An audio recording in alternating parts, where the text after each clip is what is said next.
Once upon a midnight dreary, while I pondered weak and weary, over many a strategy for war and victory that I pined.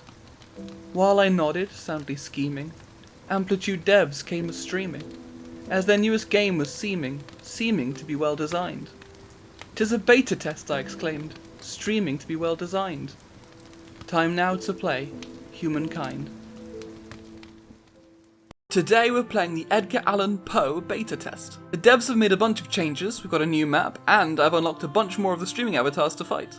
Apparently they buffed the AI quite a bit, so it may be foolish to go straight into the hardest difficulty on our first attempt, but I have a great faith in fools. Self-confidence is important. We'll start off by exploring and trying to gather as much food as possible. Strictly speaking, we only need to get to 5 pop, but the more we can get the better. The main goal is to reach 10, since that means we can get a religion as soon as we found our first city. I've already found a natural wonder, guarded by a mammoth. Controlling wonders gives influence and gold, so very nice boosts in the early game.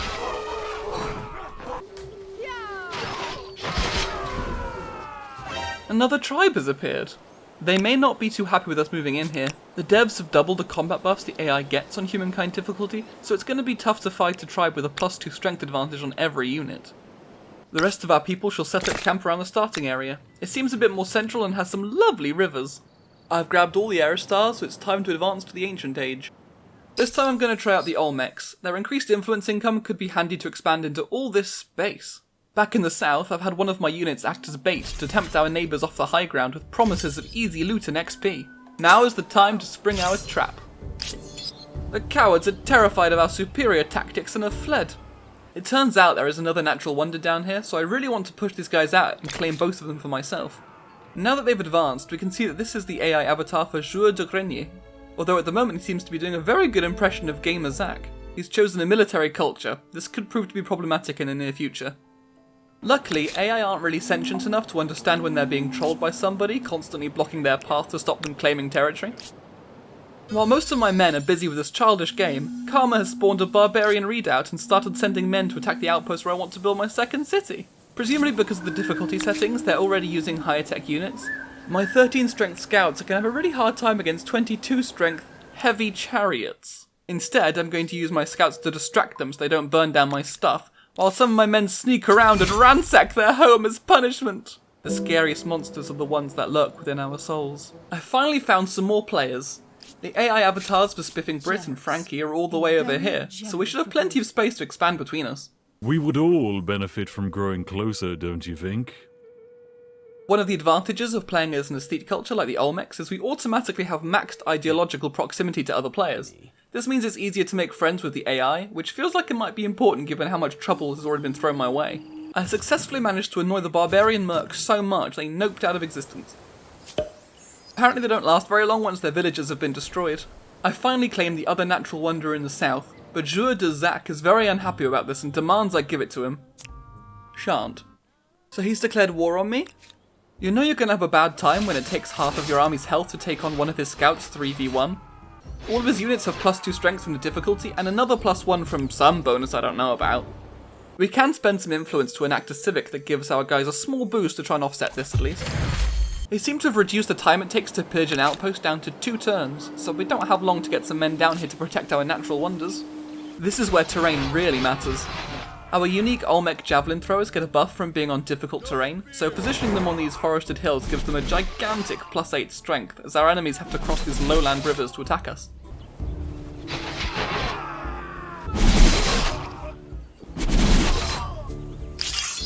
We also have a lot of extra scouts because of all the food we found during the nomadic stage, so I can swap out my heavily injured meat shields, brave scouts, for these full HP ones to act as a front line for my javelins. However, this guy has many more warriors we're gonna have to deal with. No mercy! All together.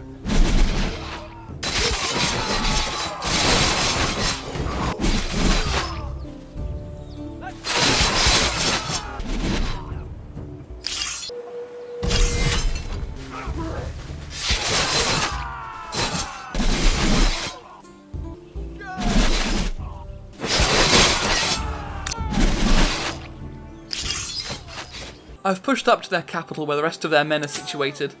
Thankfully, there are some more hills here we can utilise to try and take on their higher tech units.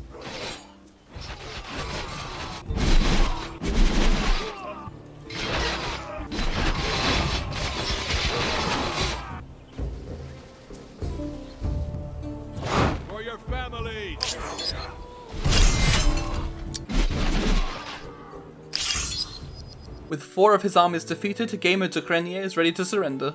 Having a vassal at this point in the game, and being able to keep both of my natural wonders, should really help us in the future. The Empire is grateful. Meanwhile, Frankie has already expanded quite far towards us, and we've met Zeratul, although it looks like we can't really get to him very easily right now. I was thinking about building the Pyramid of Giza, but Frankie has claimed it literally the turn before I would have had enough influence to. We may have to do something about this later.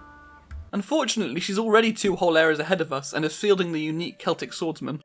I'm going to try and make friends with Spiffing Brit, so we'll have some help if it comes to a war. I complimented his hat, and that seemed to work. He's advanced to the medieval period as well, while I'm still sitting about in the ancient era, so he could make a worthwhile ally, although his new outfit is a little incongruous? I've also met Shajaka. She rules the Ghanaians far to the east and has apparently just started a war with Frankie.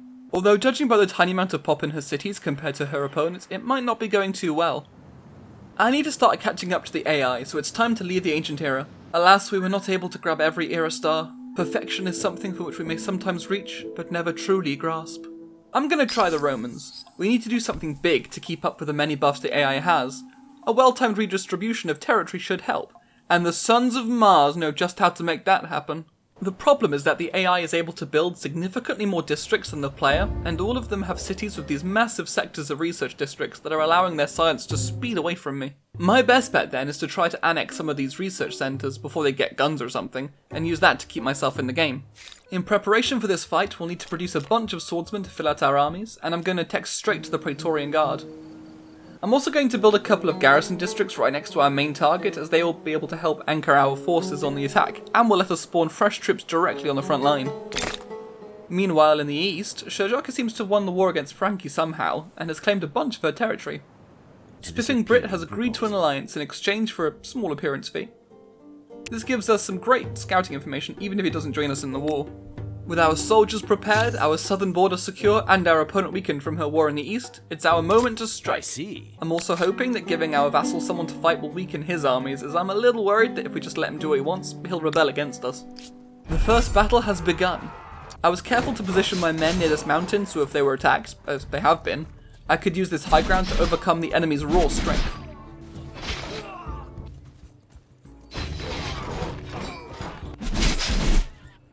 Shajaka, clearly impressed by our tactics, has finally agreed to an alliance.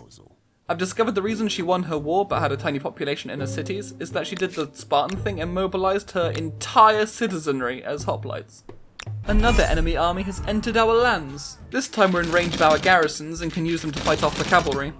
Once these guys have been defeated, that'll be the majority of Frankie's western forces dealt with.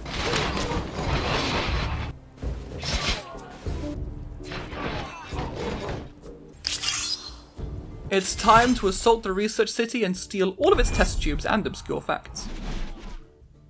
It was built on the side of a mountain, so it's kind of hard to take, but our javelins and mercenary archers are in a good position, and we have a lot of swordsmen.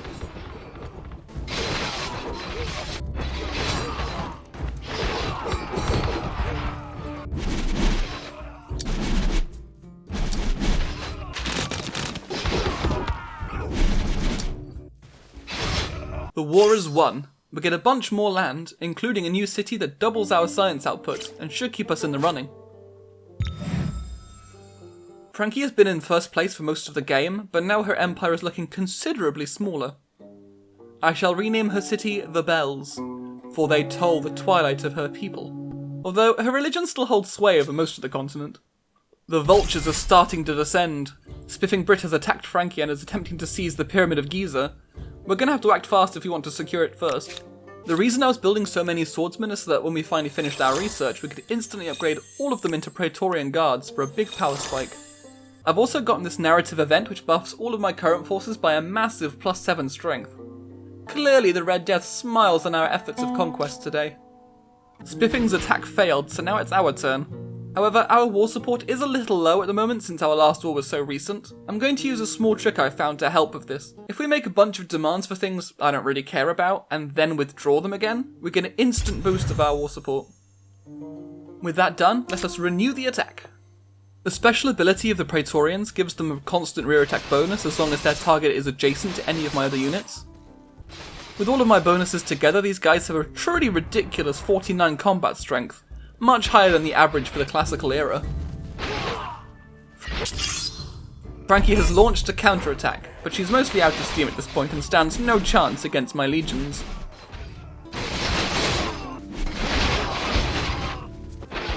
The pyramid is ours. I'm assuming its ability to make districts cheaper will now apply to the rest of our cities. I hope anyway. Tajaka has also rejoined the war and is trying to take the last of Frankie's lands. Meanwhile, on the southern continent, I've met the last of the AIs. Lewis, allegedly, and Burke Black. They're currently having a heated discussion over which nomadic steppe cavalry are the most powerful, and Zerator is caught in the middle. With our war goals achieved and most of the era stars acquired, it's time to leave behind the waves of violence and focus on building up our lands. Khmer seems like the perfect culture to help us do this. Our new unique district has a lot of bonuses for both food and production, so building them around our capital's river systems gives us pretty massive yields for each one. We can also use the special Landraiser ability to convert all of the city's money and science output into production, which is enough to build another one of these unique districts every single turn. Spiffing Brit is exploring the oceans. It's good to see that the AI is actually capable of discovering the new world this time around. Unfortunately, my tech still isn't high enough yet to colonize that land myself. We'll have to hurry up if we don't want all of the tea and spices to go to somebody else. All of the construction in our capital has more than doubled our regular production output, but it's also destroyed the stability. It's still high at the moment due to the builder's affinity bonus of adding temporary stability every time you finish a district, but now we're going to have to put down a lot of commons quarters. I'm also going to annex some of these independent peoples that have been living on our main continent. We need to find something to do with these excellent elephant machine guns. We're still a little too far behind in science though, so I'm going to go with a Joseon for the early modern era. As I discovered in my last video, they produce a lot of research through docks and their special district. I've quickly picked up 3 masted ships so we can send some men to the new world before we miss out on all that sweet colonizing. Tajaka is still at war with Frankie, even though she's been occupying her lands for a really long time. They seem to be stuck in an eternal struggle. The citizens of Harappa have had enough of this limbo and have declared independence from either side. This is a prime opportunity for us to bring them into our welcoming embrace.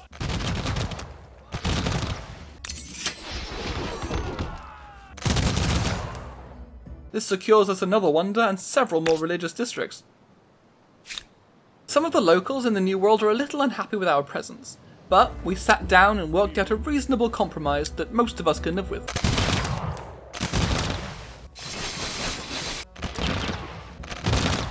The southern continent is getting completely eaten up by Burke Black, so I think it's time we inserted ourselves into the conflict down there. I've set up a railway from my capital down to the docks so we can quickly mobilise our troops for an amphibious assault. Our first target is Lewis's Peninsula. He's managed to hold on to it after losing the cavalry debate earlier, so it'll make an excellent staging ground for us. He fought valiantly against Burke Black and is well deserving of adulation and praise. We merely wish to honour his mighty city and enjoy its wondrous sights. I was never kinder to AI Lewis than the turns right before I killed him. We've now got howitzers, line infantry and ironclad support, so we should be able to liberate the city without too much difficulty.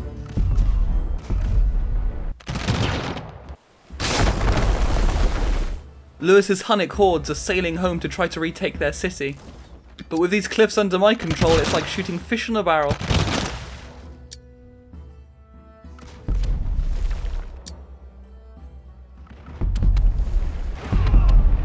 His Impi units are quite strong, but he doesn't have enough of an army left to stand against us. With Lewis's lands now in much safer hands, it is only Burke Black left who stands. Currently, he appears to hold the rank of Executive Pirate in the contemporary era, and is second place in fame. We'll finally enter the industrial era properly so we can take him on. I'm thinking we'll go with the Italians, as they will surely have the perfect recipe to win this war. Step 1. Upgrade your basic spiceless infantry into Italian Alpini. Step 2. Add a pinch of modern artillery and a light garnish of machine guns. Step 3. Insult the enemy and incite a diplomatic incident. It didn't quite have the intended effect. They occupied Zerator's capital instead. Burke Black's empire is pretty expansive at this point, so it's time to declare war. Although he has been in this era for much longer than I have, the majority of our enemy's troops are still rather outdated, so this shouldn't be too difficult.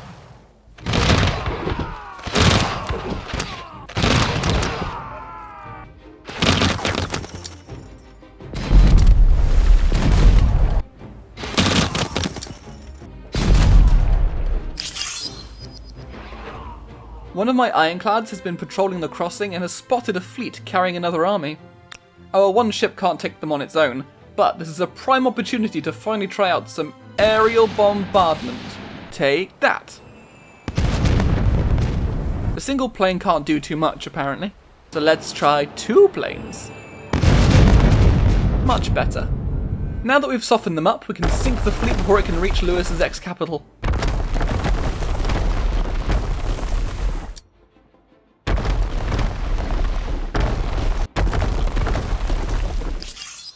We'll keep pushing south towards Mount Vesuvius.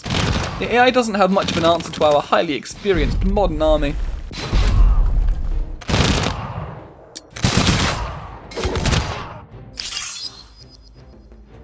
Meanwhile, in the New World, the locals have rudely rejected the terms of our previous agreement and are attempting to renegotiate. Our arguments are very persuasive, however.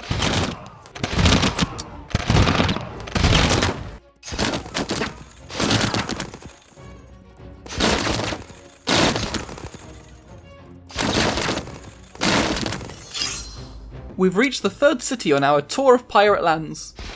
We're now fighting against the Mongol hordes from previous eras, so I think he's all out of higher tech units.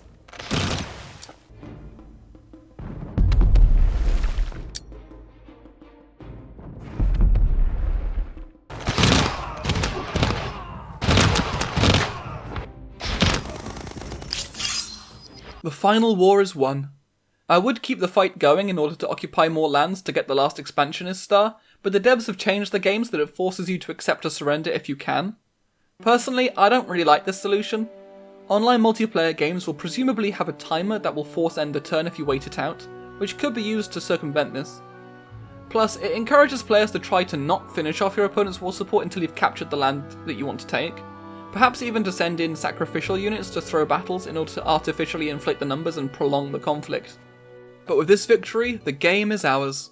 I've united the entire world under either our vassalage or alliance. In the end, Lewis and Zerator don't have much land left. Spiffing Brit has done his best to follow the example of our ancestors and colonise every island he could find, and Shajaka is somehow still at war with Frankie. As we finally see Poe in his proper American outfit, we can end the game. Since we managed to get most of the era stars for each period, our final score is 19,079 fame. Burke Black and Shajaka took 2nd and 3rd place respectively. This version of the game had a much more challenging Humankind AI. For almost all of the game, most of the AIs were around 2 eras ahead of me, and it always felt like I was trying to catch up. I wasn't able to build even a single world wonder myself because the AI had always claimed them all before I reached the next era. Besides the combat buffs, they clearly have big stability and production boosts that allow them to build a lot more districts in the earlier game than a regular player can. They weren't great at keeping their military in great shape though, and their constant need to progress to the next era as soon as they were able to is why they still weren't able to get even half the fame score I reached. I don't think they need to make too many changes to the AI now though, and I'm very excited for the game's full release.